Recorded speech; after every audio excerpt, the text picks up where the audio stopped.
അടുത്ത ചോദ്യം എന്തായിരുന്നു? 11 ചതുരശ്ര സെന്റിമീറ്റർ അല്ലേ? 11 ചതുരശ്ര സെന്റിമീറ്റർ നീളത്തിൽ എന്ത് വരക്കണം?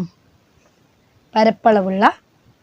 രണ്ടാമത്തെ ചോദ്യം ഇങ്ങനെയായിരുന്നു, 11 ചതുരശ്ര സെന്റിമീറ്റർ പരപ്പളവ്.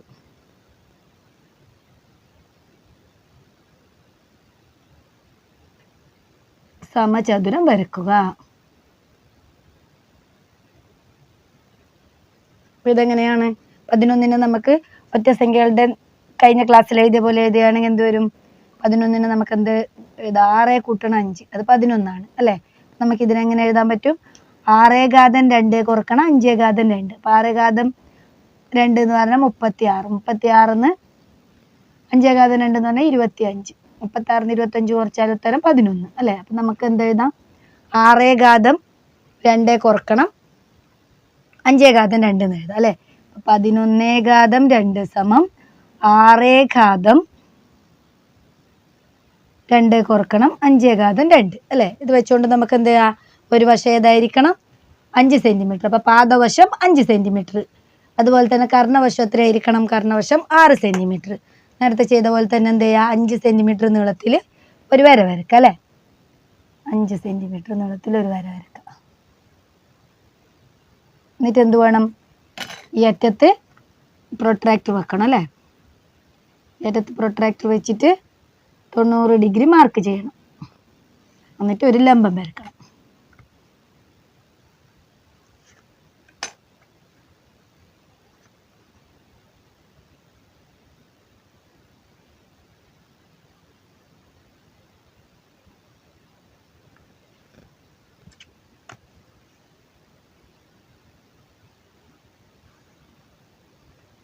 ഇനി എന്ത് വേണം? ഇത് എത്ര സെന്റിമീറ്റർ ആയിരുന്നു? 5 സെന്റിമീറ്റർ. പിന്നെ 6 സെന്റിമീറ്റർ നീളത്തിൽ എന്ത് വേണം? കോമ്പസിൽ എടുക്കണം അല്ലേ?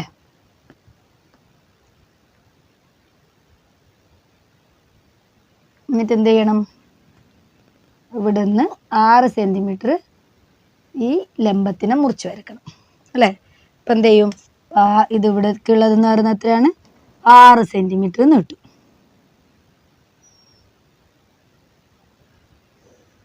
ഇനി എന്ത് ചെയ്യുക? 6 സെന്റിമീറ്റർ അല്ലേ?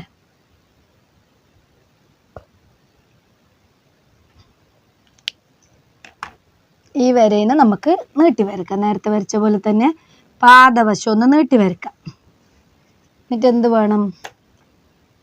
കോമ്പസും സ്കെയിലും എടുത്തിട്ട്, കോമ്പസ് സ്കെയിലല്ല, ഈ വരച്ച ഈ ബിന്ദുവിൽ എടുത്തിട്ട് ഈ വരയിനെ എന്ത് ചെയ്യുക? മുറിക്കുക. അതേപോലെ എന്ത് ചെയ്യുക? ഇവിടെ കോമ്പസ് കുത്തിയിട്ട് ആ വരേനെ മുറിക്കാം അല്ലേ? എന്ത് കിട്ടും നോക്കുന്നിട്ട് ഇങ്ങനെ മുറിക്കാം. എന്നിട്ട് ആ ബിന്ദുക്കളെ യോജിപ്പിച്ച് കിട്ടുന്നത് എന്തായിരിക്കും?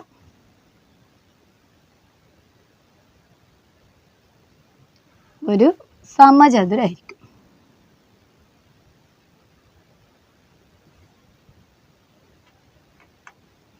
ഇതിന്റെ പരപ്പളവ് അല്ലേ?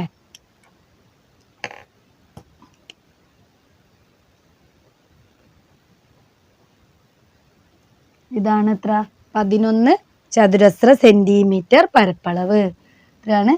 11 ചതുരശ്ര സെന്റിമീറ്റർ പരപ്പളവ്.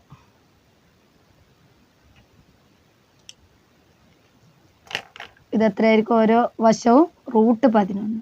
ഇത് √11, ഇതോ √11, ഇത് √11. ഇത്ര എളുപ്പത്തിൽ നമുക്കിത് വരച്ചെടുക്കാൻ പറ്റും. ഇത്രയേ ഉള്ളൂ. എല്ലാവർക്കും ക്ലാസ് മനസ്സിലായെന്ന് വിശ്വസിക്കുന്നു. അപ്പം ക്ലാസ് ഇഷ്ടപ്പെടുകയാണെങ്കിൽ ഈ ചാനലൊന്ന് സബ്സ്ക്രൈബ് ചെയ്യുകയും തൊട്ടടുത്തുള്ള ബെൽ ഐക്കൺ എനേബിൾ ചെയ്യുകയും ചെയ്യുക.